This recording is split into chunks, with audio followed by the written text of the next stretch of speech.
Quelques minutes pour terminer, je voulais qu'on parle de ce rapport de l'Inspection Générale des Finances sur la TVA. La TVA qui a fait des bonds après le Covid, les super profits qu'attaquait souvent le gouvernement, en fait, étaient pour les caisses de l'État après le Covid, plus 9 milliards de recettes de TVA en 2022 par rapport aux prévisions, plus 12 milliards en 2021. Bref, l'argent coulait à flot à l'époque et puis ça s'est retourné ensuite. 2023, 8 milliards de pertes, 2024, 11,2 milliards, 2025, 5,6 milliards de trous encore.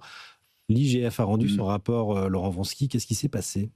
C'est très intéressant parce que finalement la TVA elle est assujettie sur tout un ensemble de produits avec des différences au niveau des taux, et en fonction des produits qui sont consommés, vous avez un taux de TVA ad hoc, et si vous avez beaucoup de produits qui sont consommés où il y a un tout petit taux de TVA, voire pas du tout, vous allez forcément faire baisser vos recettes. Dans le monde, vous nous dites que les Français ne consomment plus que des biens de première nécessité avec un taux de TVA. Alors je pense que oui. Ce qui est intéressant, c'est que c'est un signe étant. Oui, dans le monde de l'entreprise, on appelle ça le mix produit. Oui. Et donc tous les gens qui gèrent des gammes de produits le savent très bien. Vous avez des produits à forte marge et vous avez des produits à moins forte marge. C'est exactement ce qui se passe avec la TVA. Pourquoi je trouve que c'est un signe des temps ? Parce que moi je le vois au niveau donc de mes équipes et puis des gens que je rencontre tous les jours. Il y a une inquiétude qui va croissante. Je veux dire que les gens se posent de sérieuses questions sur l'avenir de notre pays, l'avenir de leurs enfants, l'avenir de l'État, etc., etc. Donc qu'est-ce qu'ils font ? Ils thésaurisent. Oui. Alors avant on mettait des louis d'or dans les murs. Là on met de l'argent à la banque. Et donc ils consomment, si vous voulez, vraiment les biens de première nécessité. Les investissements, je dirais, ils sont quand même en baisse assez importante. Sur les investissements, il y a de la TVA. Comme il n'y a pas d'investissement, par exemple, il n'y a pas de TVA. Et puis, comme il n'y a pas certains produits consommés, il n'y a pas de TVA non plus. Voilà, il n'y a pas besoin de sortir de l'ENA. Tout ça au détriment des biens industriels, des véhicules, du carburant ou de la construction de logements, indique le rapport de l'IGF. Quelles leçons vous tirez, Erwan Tison ? Il y a 1 milliard aussi identifié comme fraude, notamment aux petits colis qui proviendraient de Chine. Alors ça, c'est important parce que ça va bouger effectivement. Il faut expliquer pourquoi. Tout simplement parce qu'en fait, vous avez une déclaration qui se fait notamment sur la valeur. Vous avez 200 millions de colis qui arrivent, voire plus, dans ces 3 millions par jour. Donc vous avez 2 millions de colis qui arrivent par jour de ces petits colis identifiés, et vous ne pouvez pas ouvrir les 2 millions de colis tous les jours, même avec des scanners et de l'intelligence artificielle, et donc du coup la plupart du temps la valeur est déclarative, donc du coup quelque part vous faites confiance, mais toute déclaration n'est pas forcément toujours extrêmement bien précise, et donc du coup vous avez un différentiel important entre la valeur déclarée, et donc du coup la valeur attendue, et la valeur réelle du produit en question. Donc là-dessus il y a clairement une fraude qui est identifiée. Normalement ça devrait changer, 1 milliard d'euros, ça devrait changer, mais la question c'est la distorsion qu'il y a notamment sur les autres, les 4,5 milliards pour l'année dernière. Il y a un changement de consommation effectivement, il y a un changement de il y a de la thésaurisation aussi. Il y a peut-être aussi des choses qui se passent sur le régime des micro-entrepreneurs, des micro-entreprises. Il y a peut-être aussi des choses qui développement de c'est l'hypothèse de certains économistes, un développement aussi de la fraude un peu plus accéléré. Pourquoi ? Parce qu'en fait, dans un environnement où fiscalement, vous êtes pris en étau à peu près partout, vous oubliez de déclarer une dernière mission en fin d'année ou quoi que ce soit. Je dis pas du tout que tous les entrepreneurs sont des fraudeurs, mais quelque part, c'est aussi une façon de respirer.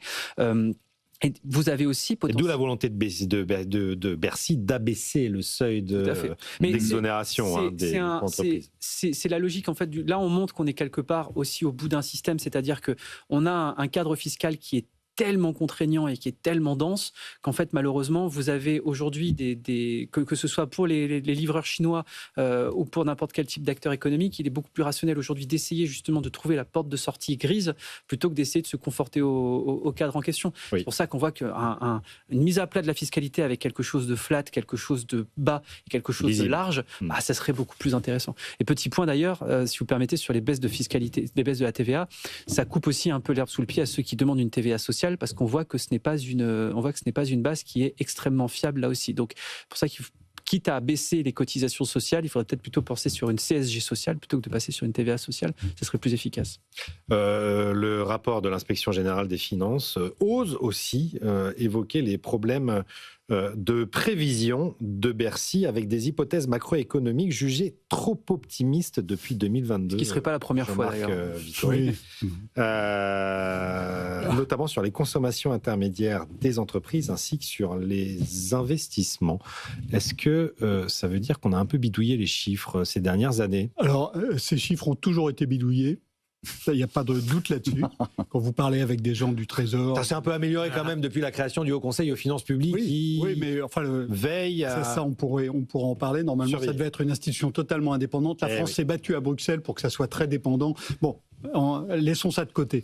Je pense, indépendamment de ce bidouillage qui a toujours existé, je pense que c'est objectivement plus difficile de faire de la prévision aujourd'hui qu'avant. Il n'y a pas qu'en France qu'on a vu ces évolutions un peu étranges. Je pense qu'objectivement, c'est plus difficile de faire de la prévision pour toute une série de raisons. Et moi, je suis beaucoup plus admiratif que je ne l'étais il y a 10 ans des conjoncturistes qui s'acharnent à faire des prévisions aux chiffres après la virgule. Moi, je pense que moi, j'ai tendance de plus en plus à enlever le chiffre après la virgule parce que j'ai tendance à dire que c'est pas pertinent. Le problème, c'est qu'on a 0,5% de croissance. Si on enlève le chiffre après la virgule, on a un vrai problème. Il n'y a plus grand-chose, effectivement.